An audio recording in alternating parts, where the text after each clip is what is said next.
Thank you for joining us for today's webinar, Taking the Pulse on Employee Engagement, presented by WorkplaceDynamics. WorkplaceDynamics is a leading provider of technology-based employee engagement and performance improvement solutions that help leaders build and sustain a top workplace. They've surveyed more than 11 million employees from over 33,000 organizations in the last decade. Companies from every major sector look to WorkplaceDynamics for robust benchmark data, tech-based solutions, survey analytics, and workplace improvement expertise. Today's webcast will include a live Q&A session. You may submit questions at any time during the presentation using either the Questions or Chat tab.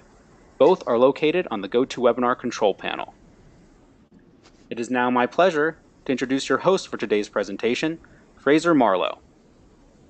Fraser is the head of research at WorkplaceDynamics and the author of many articles and research reports on the topics of employee engagement, coaching, and leadership. Prior to leading consulting and research efforts focused on building cultures of high engagement, Fraser was head of e-commerce at GE Healthcare. I'll now hand things over to Fraser to introduce our special guest and begin the presentation. Fraser? Well, thank you so much, Michael, and welcome everybody to today's presentation. I'm delighted to be joined today by Bob Kozer, the Vice President of HR at Humanim. So welcome. Well, my pleasure. Thank you. So you've been the head of HR at Humanim for 15 years. 15 years. And prior to that, you had a long career leading HR organizations. Yep. So you brought some of that expertise to Humanim. But Exactly. before we really get into the detail, can you really give us a quick overview of what Humanim is and, Sure. and the important mission that you're on? Okay. We always say it's difficult to put Humanim into a 30-second elevator speech, but You're going to try. I'm going to try. Okay. We're a $37 million nonprofit. Wow. Through our rehab programs and our social enterprises, we have 525 employees, and we provide services to disabled people, to people who have any kind of barriers to employment. They could be economic, it could be people in recovery, ex-offenders, and to help them find jobs and maintain them and to lead as independent a life as possible. So a very important mission. Absolutely. You're fulfilling in the Baltimore area. Yes. And so you came to this environment from a commercial background from HR in prior organizations, correct? I was working at a for-profit side, Yeah. for about 20 years. So a big difference now working in a very mission-driven Yes, yeah, it's much more rewarding. But nonetheless, I mean, you've held Humanim to very high standards when it comes to the way that you engage the staff, the way that you listen, that you really build employee participation. So maybe tell us a little bit about where employee engagement ranks in terms of your overall strategy as an organization. Sure, it's absolutely essential because part of our mission is that we provide uncompromising services to the clients we work with. And you can't do that with employees who aren't engaged. You know, they must be engaged in the process. Right.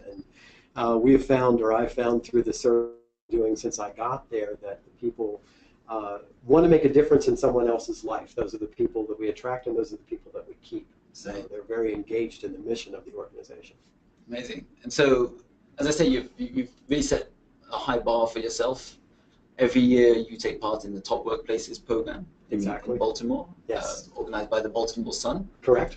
And tell us a little bit about that program, the Top Workplaces. What does it mean to you to have the Top Workplaces badge on the front door of the organization? It's absolutely essential in terms of, first of all, there's a lot of pride that goes into that. It means that our employees are answering the questions in a way that leads us to become a top workplace, which means we're doing something right. In another way, I've actually had employees that we've hired come to us because of top workplaces. They said they didn't even know Humanim existed until they saw that we were a top workplace. So that led them to our doors.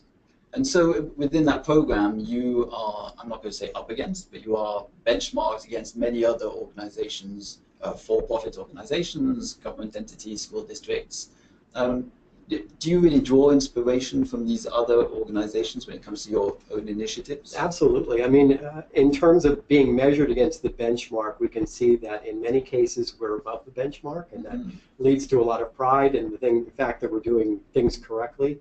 But then in other places we're not as good as the benchmark. So it leads us to say, okay, well, if we're not at the benchmark of companies we're being measured against, then we need to try a little harder. And that very much influences your strategy. Yes, absolutely. So the survey itself, you've been taking this as part of the Top Workplaces program, but that's also an initiative that you've had running throughout your entire time at Humanim. Exactly. It was 5 or 6 years ago. It was through the Top Workplaces program. The Baltimore Sun interviewed or actually surveyed our staff. Great. And so, in addition to that, in relatively recent times, you've also introduced a pulse survey. Can you tell us a little bit about, first of all, what is a pulse survey? What's the difference, maybe, and why you would require a pulse survey over and above an annual survey? Actually, I was approached by WorkplaceDynamics to participate in a pilot to develop Pulse, and I was very excited about doing that because one of the challenges that I've had with the annual survey is how do I keep that going throughout the year? How do I keep in front of employees to say, here's what we're doing, are we on the right track? Are you seeing the improvements and that sort of thing? So I really jumped at the chance to be part of the pilot project. Senior management was very much in favor of us being a part of that. And now moving from the pilot into the Pulse product itself, I'm very excited to have that go forward. We just had our annual survey, as a matter of fact, and I'm very excited about attaching Pulse to that going forward. That's great. So you discussed this with the senior management within Humanim? Yes. They were familiar already with the data they were getting back from the annual survey? Correct. Was there any hesitation or pushback about why would we also have to have a pulse survey on top of the annual survey? No pushback, no hesitation. They were very supportive when I explained to them, exactly the reasons I said to you. I want to keep this going throughout the year. I want to, not just hit them one time a year with the annual survey and then not do anything else throughout the year. And so the response from not just the senior team, but obviously from the important audience you're dealing with, the employees themselves, how did they? Were they a bit suspicious about why is Bob asking all of these questions now throughout the year? Did he not ask us enough in the survey? How were they responding? Well, I actually went out to them and I said that we're engaging in this pilot project. It's attached to the people who do the annual survey. So we want to engage in this, and the weekly questions started, and we started to get as good a feedback as we get from the annual survey. Our employees are not shy. They give us the information. That their thoughts and ideas. The most interesting part was, though, that in opposition to the annual survey, I can actually go back and look at a comment and ask the employee for more information. I can say, can you clarify something? Can you give me more information? Or what do you mean by this? The response I got was phenomenal in terms of the people were coming back to me saying, well, thanks for asking me a question, Oh, really? Yeah. The impression I'm getting is like, wow, they're really listening to me. They're really paying attention to what I have to say. And I had some great dialogue going on with some of these people making comments. And now they're anonymous, but they can see that it's me asking them the questions or giving them more information. And any surprises that came up, things that really for you were aha moments? There was a real aha moment. I put together a task force, actually, to look at the Pulse questions and answers. And what we found in some of the comments that were made is that Humanim's always had an open door culture. We knew about it and we're very familiar with it, but there was no policy. There was nothing that described our open door culture, and what we found out from employees, especially new employees, is they didn't know it existed. Right.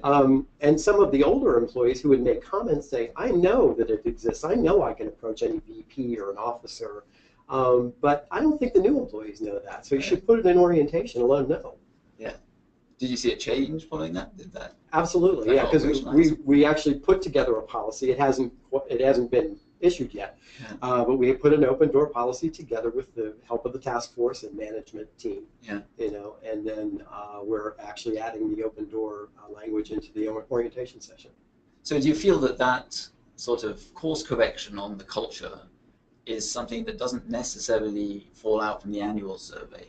Is the annual survey more a high-level strategic piece for you? It is. I mean, it can have some pointed information, but as I said, the problem with the annual survey, or one of a small problem, but we can't ask a question. We can't ask a follow-up question. Right. So even if they have a great idea or an issue, I'm not always sure of what they're talking about. You know? Right. Yeah. So we talked a little bit about this, that in some people's minds, the annual survey and the pulse survey may be completely linked to the HIP. And other organizations seem to think of them as two very different tools for very different purposes and not necessarily connected. In your mind, how do you see the annual survey and the pulse survey for your strategy? How do they work together? I would actually like to see the pulse survey connected to the annual survey in terms of any areas of concern that are raised, any areas that we need to focus on, so that then follow-up questions to the staff are really geared to those areas and helping us get more ideas or suggestions or ways that we can improve those areas. Right. So I think that's going to be great in terms of letting employees know that we heard them, you know, and these are the steps we're trying to take to get there. Great.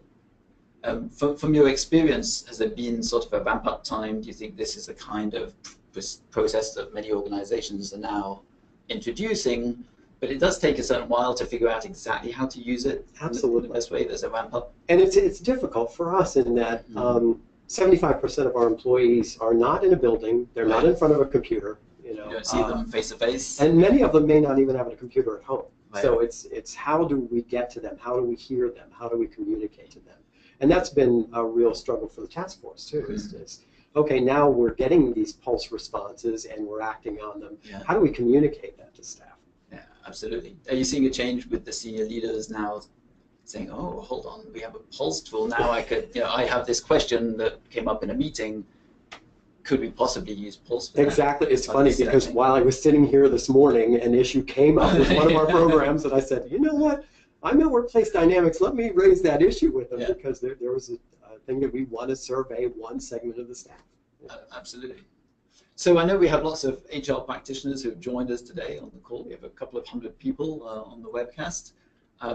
Your advice to them, if they are maybe already running a survey or maybe not, what lessons have you learned that you would pass on to other practitioners in this field? I'd say that this is a great way to open up a two-way dialogue, you know, because the employees feel not only supported, but they feel empowered, and because it's anonymous, they can, you know, feel free to say what they need to say, you know, without any fear of repercussions. And like I said, they communicate with me. They know it's me, you know, that they're communicating with, but they are free to share their ideas, suggestions, and you'd be amazed at how forthcoming they can be. Yes, in a different way than they would be in, say, a town hall. Exactly. Yeah. So you talked about dispersed workforces, but one of the dynamics that we've often organizations is that senior managers, to stay in touch and to drive the same kind of dialogue, will hold a town hall meeting. Just in terms of the time and the expense of putting people together, let alone the geographic challenge that Humanim has.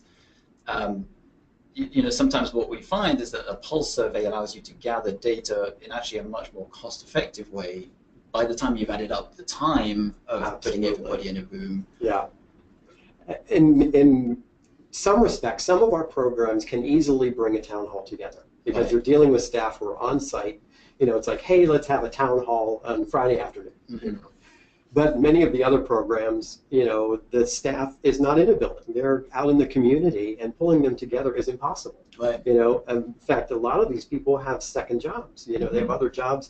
They can't stay around for a town hall meeting or come back in for a town hall meeting. Yeah. So this would be an ideal situation in terms of hearing from them, getting their input, but not necessarily, you know, having to bring them and get together to do it. Great. And so as you're really building a lot of experience now around both the use of the survey and the pulse tool itself, if I asked you to project yourself 12 months out, how would you see this developing within your organization? Well, as I said, I put together the task force, and those all but one of the current task force are going to continue on. We just had a meeting of the managers and directors last week, and I said I have one slot open. I need a volunteer, and I actually got 4 people. So now I have to vet which one joins the task force. But going forward, I can see that the task force will engage with the pulse survey, with the data, and actually carry that back to their programs, to their people. and get more of a communication going than we've ever had before. We've never had that luxury before. Mm-hmm. And any pitfalls that you ran into that you weren't expecting, or pushback or reactions that people should be aware of? Let's see. I think there was a bit of survey fatigue, because we're asking weekly questions, and I think people had a little, it was not only a little fatigue on their end, it was a little fatigue on my end. Trying to communicate. Feedback fatigue. Exactly. To provide the feedback, to get that information out to everybody on a weekly basis was a little challenging. Yeah. So weekly, are you rethinking that cadence? Yeah, I think we probably want to go with a more infrequent basis in terms of questions. Your recommendation for people listening would be? I would say at least every other week, maybe even monthly. Right. And in fact, what we're hearing from many other organizations that have tried this is gung-ho at the beginning, right? Some feedback fatigue, and maybe every other week seems to be the Goldilocks right pace, where people still feel listened to, there's still a good cadence, but there's time to digest the information. And I honestly think that there's probably going to be less survey fatigue if it's really tied to the annual survey with the problem areas. They're going to be, oh, okay, I've identified this problem area, here's what they're working on. So they might be more engaged in it. So it's also seen as follow-up, do you think? Mm-hmm. So I think so in a lot of ways, yeah. Which is often a criticism of annual surveys that we answered all these questions, now it's gone quiet. Exactly. I mean, even in cases where we have taken steps, we have made improvements, that sort of thing, it's hard to get those out to people to show what we've done. Absolutely. Well, Bob, thank you so much for sharing your perspectives. My pleasure. I hope it was inspiring for everybody who's listening, and we wanted to save a few minutes for some Q&A. Okay. So if it's okay with you, we're going to turn over to the question page and see if anybody on the call wants to throw a question over for Bob or myself to answer.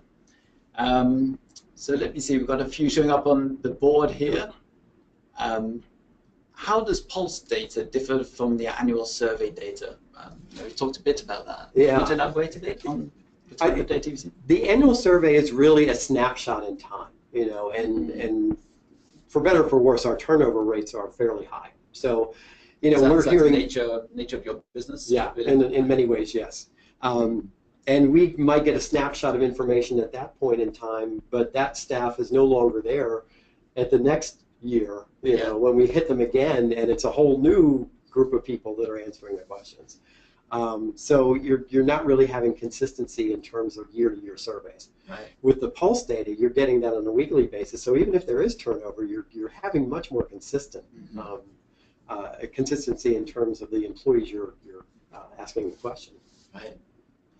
There's a question about how you choose the questions for the survey, and I know to date Humanim has used what we call a carousel of questions, which we tee up. We, WorkplaceDynamics, tee up for you. That said, now that you've been using it for a while, the questions that we set up were taken straight from your annual survey, so we could dig deeper into those specific areas.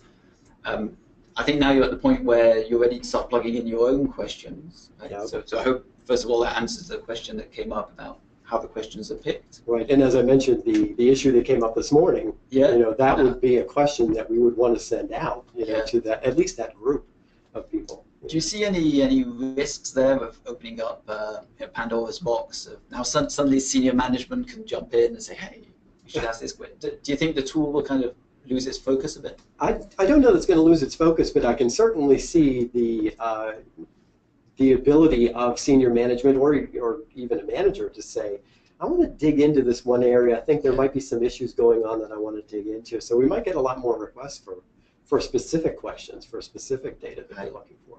Right. Or fall back on the carousel methodology, which very much chooses those questions based on the areas identified in the annual survey. Correct. Great. Yeah. And the third question that's come in here, how has senior leadership responded to the addition of the Pulse survey? Now, we've talked a fair bit about that. Yeah, they were very, very positive about it. They've always been very positive about the survey and very supportive of HR in general. Right. And then when I talked about the Pulse pilot project, they were all in favor of that. And then as we got into it, I said, this is something that I can see becoming very useful in terms of going forward, signing on to it as a yearly type of thing. And they were very supportive. In fact, I put it in the budget, I put money for Pulse in the budget. And my boss actually told me I had to cut some money out of my budget, but left Pulse in there, really? So basically she said, just go for the bottom line. I want to see cuts off the bottom line, however you manage to do it. And if she's watching today, I can assure her that I feel very confident I'll be able to do that. Right. Well, that's always a vote of confidence when the money stays on the table. Right. Well, Bob, thank you so much for joining us today. Thank you for answering the questions. I just want to say that if you do have any other questions related to this, I hope I can offer, offer your responses to everybody. So feel free to fire those to by email. Yeah, I'd be happy to. And thank you so much, Bob. Thank you for joining us today. Appreciate it. At our Philadelphia office here. It's been great to have you. Thank you. And Michael, I'll turn back over to you.